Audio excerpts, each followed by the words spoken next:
Telugu Desam party జాతీయ ప్రధాన కార్యదర్శి శ్రీ నారా లోకేష్ గారికి జన్మదిన శుభాకాంక్షలు. భూమా అఖిలప్రియ, మాజీ మంత్రి ఆళ్లగడ్డ. ప్రస్తుతం మనతో పాటు ఉండవల్లి శ్రీదేవి గారు ఉన్నారు, ఎమ్మెల్యే గారు. ఓ మేడం, ఫస్ట్ ఆఫ్ ఆల్ నమస్తే. అసలు ఇప్పుడు టీడీపీలో చేరారు, అసలు ఎక్కడి నుంచి పోటీ చేయబోతున్నారు ఇప్పుడు వచ్చే ఎలక్షన్స్లో? ఇప్పుడు మనందరం కార్యకర్తలం. పార్టీ ఏం చెప్తే అది చేయడానికి అందరూ రెడీగా ఉన్నాం. ఎక్కడి నుంచి పోటీ చేయాలి, ఏం చేయాలి అనేది చంద్రబాబు నాయుడు గారి ఆదేశాల ప్రకారం మేము నడుచుకుంటాం. అయితే ఏంటంటే అందరి కార్యకర్తల మనోభావాలు మాత్రం ఒకటే. ఎందుకంటే మీ అందరూ తెలుసు, ఆంధ్రప్రదేశ్లో ప్రతి కార్యకర్త మీద ఏ విధంగా నరకయాతన చూపిస్తున్నారో. బయట నడిస్తే కేసు, మాట్లాడితే కేసు, ప్రశ్నిస్తే కేసు, ప్రతిపక్షాలు ఇలా ధ్వంసం, ఏది చెయ్యని దానికి కూడా కేసులు పెట్టి ఎంతో నరకయాతన, రాక్షస పాలన నడిపిస్తున్నారు. అయితే ప్రజలందరూ కూడా ఒకే మాట అంటున్నారు, రానున్న 2024 ఎలక్షన్లో అసలు ఎలక్షన్ ఎప్పుడు వస్తుందా అని కూడా వెయిట్ చేస్తున్నారు. ఎందుకంటే ఈ రాష్ట్రానికి పట్టిన దరిద్రాన్ని, క్యాన్సర్ గడ్డని వదిలించుకోవాలంటే చంద్రబాబు నాయుడు గారు లాంటి విజనరీ మాత్రమే ఇది సాధ్యం. కనుక నారా చంద్రబాబు నాయుడు గారు ఎప్పుడు సీఎం అవుతారని కూడా ఎదురు చూస్తున్నారు. అయితే ఇటు జగన్మోహన్ రెడ్డి ఏమో 175 మాకే వస్తాయి సీట్స్, టీడీపీకి ఒక్కటి కూడా రావు అని చెప్తున్నారు. దీనిపై మీరు ఎలా స్పందిస్తారు?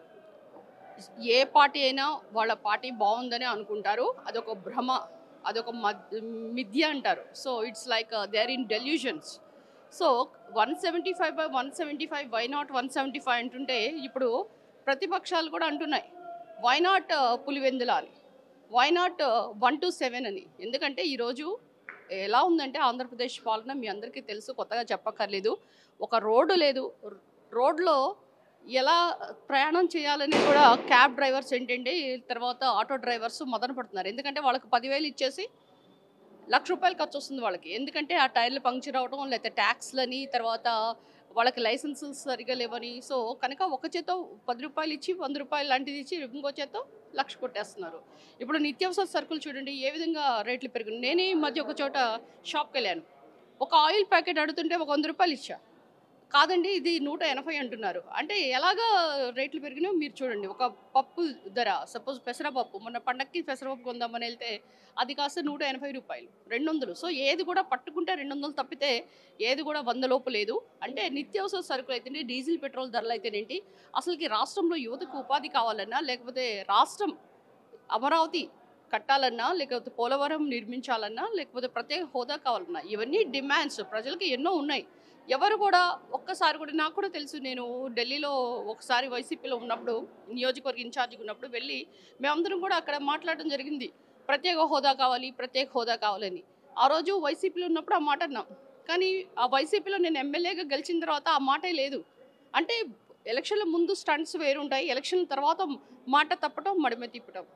జగన్ అంటే మాట తప్పడు, మడిమ తిప్పడు. కానీ ఇవన్నీ కూడా ఇప్పుడు అంగన్వాడీ మీద ఎంత కేసులు పెట్టడం, తర్వాత ఈరోజు వాళ్ళ పోస్టింగ్లు కూడా ఊడిపోతున్నాయని చెప్తున్నారు, కొత్త వాళ్ళు వేస్తామని. సో ప్రతి ఒక్క వర్గం, ఒక రైతులేంటి, మహిళలు అయితేనేంటి, ఇక ఎస్సీస్ దళితుల గురించి అసలు చెప్పక్కర్లేదు. ఎందుకంటే 27 సప్లాన్ నిధులను నొక్కేస్తారు. ఆ నిధులు కాస్త డైవర్ట్ చేయటం, రకరకాల నవరత్నాలని, నవమోసాలు చేయటం. అంతేకాకుండా ఈరోజు మనం గమనిస్తే అసలుకి అంబేద్కర్ విగ్రహం అనుకుంటూ కడితే ఇక్కడ హైదరాబాద్లో అది 150 కోట్ల దగ్గర అవుతుంటే అక్కడ 400 కోట్లు ఎందుకు అయింది? అంటే ప్రతి చోట కమిషన్స్, దోచుకో, పంచుకో, ఇది డిప్యూటీ పథకాలు తప్పితే అక్కడ ఏమీ లేదు. అదే ఈ విధంగా పాలన చూస్తున్నారు అందరూ. ఏంటంటే ఒక ఛాన్స్ అని ప్రజలందరూ కూడా జగన్ గారు అడిగితే ఏదో రాజ్యాన్ని తెస్తాను, ఏదో అసలుకి మీకు మీ బిడ్డగా నన్ను యాక్సెప్ట్ చేయండి, మీకు అసలు ఎంతో అద్భుతాలు సృష్టిస్తానంటే, రాజ్యం ఏటో చూడలేదు కదా, రామరాజ్యం ఏటో చూడలేదు. జగన్ రాజ్యం ఎలా ఉంటుందని చూస్తే, ఈ జగన్ రాజ్యంలో రాజారెడ్డి రాజ్యాంగం ఉంది కనుక అంబేద్కర్ రాజ్యాంగం లేదు. మాలాంటి ఎమ్మెల్యేస్నే ఈరోజు మీరు గమనిస్తే, ఎమ్మెల్యేస్కి, ఎస్సీ ఎమ్మెల్యేస్కి అసలు సీట్లు ఎక్కడైనా ఉన్నాయమ్మా? తీసుకునే అన్నీ వాళ్ళవే. అసలుకి ఈరోజు ఎమ్మెల్యేస్ని మ్యూజికల్ చైర్స్ లాగా అటు నుంచి ఇటు నుంచి ఆ చెత్తను తెచ్చి ఇంకొక చోట, ఈ చెత్తను తెచ్చి ఇంకో చోట, అట్లా మ్యూజికల్ చైర్స్ లాగా ఆడుతుంటే అసలుకి అంత స్టెబిలిటీ లేకుండా ఎమ్మెల్యేస్ని మారుస్తున్నారంటే వాళ్ళు ఏ విధంగా సంకేతం ఇస్తున్నారు? మీరు అడుగుతున్నారు 175 నియోజకవర్గాల్లో 170, వై నాట్ 175 అంటే అసలు అంటే నువ్వు ఆ ఎమ్మెల్యేని నుంచోబెట్టి నువ్వు గెలిపించలేవా ఆ క్యాండిడేట్ని? సో ఆ క్యాండిడేట్ని తీయటం అనేది అక్కడ instability. They don't have what you say, that they will win. So కనుక ఒక చెత్తను తెచ్చి ఇంకో చోట వేస్తే వాళ్ళు మాత్రం యాక్సెప్ట్ చేస్తారా? ఇంక కొత్తగా ఉన్న ఇంకొక ఏంటంటే ఇప్పుడు కొత్త క్యాండిడేట్స్ మార్చిన తర్వాత వాళ్ళ మీద కూడా సర్వే చేసి వీళ్ళు సరిగ్గా లేరు ఇంకొకళ్ళని తీసుకురాడు. అంటే ఏంటంటే ఒకటో కృష్ణుడు, రెండో కృష్ణుడు, మూడో కృష్ణుడు ఇలా క్యాండిడేట్స్ మారుతూనే ఉంటారు. మీరు ఎప్పుడైనా రిలే ఆడారా చిన్నప్పుడు? ఒక స్టిక్ తీసుకెళ్ళి ఇంకొకరికి ఇస్తారు, వాళ్ళు తీసుకెళ్ళి ఇంకొక పరిగెత్తారు, ఇంకొకరు తీసుకెళ్ళి ఇంకొక చోట ఫైనల్గా. సో ఆ ఫైనల్గా ఎలా పరిగెత్తాడంటే అసలు కోఆర్డినేషన్ సరిగ్గా లేకపోతే అక్కడే ఆగిపోతారు.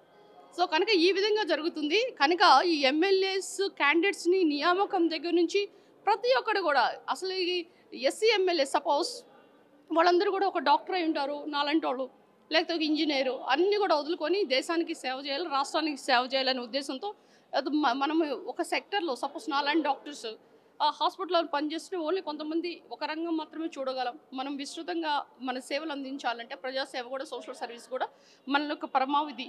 కనుక వెళ్తే వాళ్ళకి సీట్లు పీకేస్తుంటే వాళ్ళు నెక్స్ట్ వాళ్ళ భవిష్యత్తు ఏంటి? ఇప్పుడు మీకు సీట్ ఏమైనా ఇవ్వలేదని జనాలు చెప్తుంది ఏంటంటే ఇప్పుడు ఎమ్మెల్యే నియోజకవర్గాల క్యాండిడేట్స్ని మీద వ్యతిరేకత కాదు, అక్కడ వ్యతిరేకత అంతా జగన్ మీద ఉంది. ఆయన మారిస్తే కానీ రాష్ట్రం బాగుపడదని ప్రజలందరూ కూడా నిశ్చయించి కూర్చున్నారు. ఇప్పుడు మీరు ఒక మాట అన్నారు, ఎమ్మెల్యేలని పీక్ పడేస్తున్నారని. అంటే మీకు ఎమ్మెల్యే సీట్ ఇవ్వలేదని మీరు ఏమైనా పార్టీ మారారా? అమ్మ, నేను ఈ విషయం మీకు 1.5 year నుంచి చెప్తున్నాను. నేను పార్టీ మారటాలు నేను ఏ స్టాండ్ కూడా తీసుకోలేదు. నేను మొన్నటి వరకు కూడా I'm in YCP rebel MLA. ఎందుకంటే నా ప్రదేశం రాజధాని ప్రదేశం తాడికొండ. సో చంద్రబాబు నాయుడు గారు ఇచ్చిన తాడికొండ రాజధానిలో ఆల్మోస్ట్ 150 కిలోమీటర్ రేడియస్లో 14 ఎస్సీ నియోజకవర్గాలు ఉన్నాయి. అంటే ఒక దళిత కాన్స్టిట్యున్సీలో రాజధాని పెడితే ఒక రాజధాని కాదు 3 రాజధానులు అనుకుంటూ ఈ రాజధాని రైతులు 33,000 మంది వాళ్ళ యొక్క పొలాల్ని త్యాగం చేసి రాజధానికి ఇచ్చారు. సపోజ్ నీకే ఒక 10 ఎకరాలు ఉంది, నువ్వు రాజధాని నిర్మాణం కొరకు ఇచ్చావు, కానీ ఇక్కడ రాజధాని లేదు అని చెప్పేసి వైజాగ్ అని కర్నూలు అని ఇలా మాటలు మార్చి అక్కడ మాత్రం ఏం చేశారు అంటే ఇక్కడ రేట్లు తగ్గించి ఇచ్చిన వాళ్ళని మొదన పెట్టి వాళ్ళు టెంట్లో ఈ ఆల్మోస్ట్ 1500 రోజుల పైన వాళ్ళు ధర్నాలు చేస్తున్నారు. వాళ్ళకేమన్నా ఒక రోజు ఆగి వాళ్ళకేమన్నా భరోసా ఇచ్చారా? రాజధాని ఇక్కడే ఉంటుందని చెప్పారా? కానీ వాళ్ళు ఎన్నో ఎదుర్కొని కోర్టులో కేసులు వేసుకొని లాస్ట్కి ఈ రాజధాని నాశనం చేయడానికి కూడా పక్క నియోజకవర్గాల నుంచి చాలామందిని తెచ్చి ఈ యొక్క 51,000 మందికి 1 సెంట్ చొప్పున అక్కడ రాజధాని అంటే R5 జోన్లో ఇచ్చారు. యాక్చువల్గా ప్రజలకి నివాస యోగ్యమైనది R3 జోన్. సో ఇలాంటప్పుడు అంటే ఏంటి, ఒక పరిశ్రమలు వచ్చే దగ్గర సపోజ్ ఒక చోట పార్క్ హయత్ వచ్చింది, లేకపోతే ఒక లెమన్ ట్రీ వచ్చింది, అలాంటి చోట చిన్న గుడిసెలు 1 సెంట్లో చిన్న ఇల్లు ఉండవు కదమ్మా. సో అది కమర్షియలైజ్డ్ పరిశ్రమల కొరకు తర్వాత ఏమైనా విద్యా సమస్యల కొరకు ఉంచిన జోన్ అది. ఆ జోన్ని డిస్టర్బ్ చేసి అంటే రాజధాని సర్వనాశనం చేయాలి, ఈ రాజధాని ఇక్కడ ఉండకూడదు, దీనికి ఒక అమరావతి అని పేరు పెట్టి అసలు అక్కడ రాజధాని ప్రజల మనోభావాలను దెబ్బతింటే ఇప్పుడు నేను రాజధాని ఎమ్మెల్యేగా అంటే నా ప్రజలు ఏమైనా కానీ నేను మాత్రం నా పదవులు తీసుకొని నేను హ్యాపీగా ఉంటాను, నాకు మినిస్టర్ పదవి కావాలి, నేను మళ్ళీ కంటెస్ట్ చేయాలి, నేను అలా రాలేదు. నేను హైదరాబాద్లో ఐఎమ్ ఏ టాప్ 10 డాక్టర్స్లో గుడ్ ప్రాక్టీషనర్. నేను అక్కడికి వెళ్ళింది మా తండ్రి గారి ఆశయాల కొరకు నేను పార్టీ తరపు నుంచి సేవలు అందించడానికి నాకు ఆ పార్టీ అవకాశం ఇచ్చింది. అలాంటప్పుడు ప్రజలు నాకు ఓటేసి నన్ను ఎమ్మెల్యేగా నించుంటే లేదు వాళ్ళు టెంట్లో ధర్నాలు చేస్తుంటే లేకపోతే లేడీస్ ధర్నాల్లో వాళ్ళ జుట్టు లాగి వాళ్ళ డొక్కలో తన్ని వాళ్ళని చిత్రవద చేస్తుంటే బాగుంది, ఒకే రాజధాని ఉండాలని మనం అలా అనం కదా. ఒక రాజధాని ఉండాలి అని నేను చెప్పితేనే వాళ్ళు మనకి ఓటేశారు. ప్రతి ఒక్క రోజు కూడా నేను ప్రతి ఇళ్ళకి వెళ్ళినప్పుడు కూడా క్యాంపెయిన్ చేయనప్పుడు రాజధాని ఇక్కడే ఉంటుంది కదా అని నన్ను అడిగారు. నేను అప్పుడు చెప్పాను ముఖ్యమంత్రి గారు ఇక్కడే ఇల్లు కట్టుకున్నారు, రాజధాని ఇక్కడే ఉంటుందని. మరి అలాంటప్పుడు ఈ రాజధానిని తీసుకొని వెళ్తుంటే నేను సంతోషంగా తీసుకెళ్ళండి 3 రాజధానులు ముద్దు అనలేను కదా. సో కనుక నా ప్రజల కొరకు నా యొక్క 1.5 year ఎమ్మెల్యే పదవి కూడా త్యాగం చేసి ప్రజల తరపున అమరావతి రైతులకి నేను మద్దతు ఇస్తూ ముందుకెళ్తున్నాను. అయితే వైఎస్ షర్మిల పార్టీలో కాంగ్రెస్ పార్టీ అధ్యక్షురాలుగా చేపట్టారు. సో దాన్ని ఎలా చూస్తారంటే ఇది ఏమైనా వైసీపీకి కానీ టీడీపీకి కానీ మైనస్ అంటే ఓట్లు చీల్చే అవకాశాలు ఏమైనా ఉన్నాయా? వైఎస్ షర్మిల గురించి మనం ఎక్కువ మాట్లాడుకుందామా? పార్టీ సిద్ధాంతాల ప్రకారం ముందుకెళ్తారు. సో ఆమె పనిచేసే తీరుని బట్టి కాంగ్రెస్ పార్టీని యాక్చువల్లీ అది తల్లి కాంగ్రెస్ అక్కడ జనాలందరినీ కూడా తీసుకొని ఈ పిల్ల కాంగ్రెస్ వైసీపీ అనేది డెవలప్ అయింది. ఇప్పుడు ఎప్పుడైతే మళ్ళీ తల్లి వస్తుందో పిల్లలందరూ వెళ్ళిపోతారు, అది అక్కడ జరిగే విషయం. కనుక అది మైనస్ ఫర్ వైసీపీ కానీ తెలుగుదేశం కాదు. ఎందుకంటే తెలుగుదేశం పార్టీ అనేది కాంగ్రెస్ పార్టీకి వ్యతిరేకంగా తెలుగువారి ఆత్మగౌరవం కొరకు నిర్మించబడ్డ పార్టీ అన్న ఎన్టీఆర్ గారు స్థాపించారు. సో అలాంటప్పుడు కాంగ్రెస్తో ఇర్రెస్పెక్ట్ ఆఫ్ ఎనీ పార్టీ తెలుగుదేశంకి ఎలాంటి డ్యామేజ్ ఉండదు కనుక వాళ్ళు అన్న చెల్లి తేల్చుకోవాలి తప్పితే అది తెలుగుదేశం పార్టీకి 0 మైనస్ అవుద్దని కూడా చెప్తున్నాం. ఒక నిలకడ లేని ప్రభుత్వం జగన్మోహన్ రెడ్డిది అంటూ కూడా ఉండవల్లి శ్రీదేవి గారు చెప్తున్నారు. ఎందుకంటే రోడ్లు సరిగ్గా లేవు, ఏదో ఆటోలకి క్యాబ్ డ్రైవర్లకి 10,000 పడేస్తున్నారు, కానీ వాళ్ళకి మొత్తం ₹1,00,000 అవుతుంది. ఈసారి 175 కాదు కదా, 127లో కూడా వాళ్ళు గెలవరు అని చెప్తున్నారు ఉండవల్లి గారు. కెమెరామెన్ పరశురామ్తో దివ్య, RTV హైదరాబాద్. మరిన్ని వీడియోస్ కోసం ఛానల్ ని సబ్స్క్రైబ్ చేయండి, లేటెస్ట్ అప్డేట్స్ కోసం వాట్సాప్ ఛానల్ ని ఫాలో చేయండి అండ్ లింక్ డిస్క్రిప్షన్ లో ఉంది.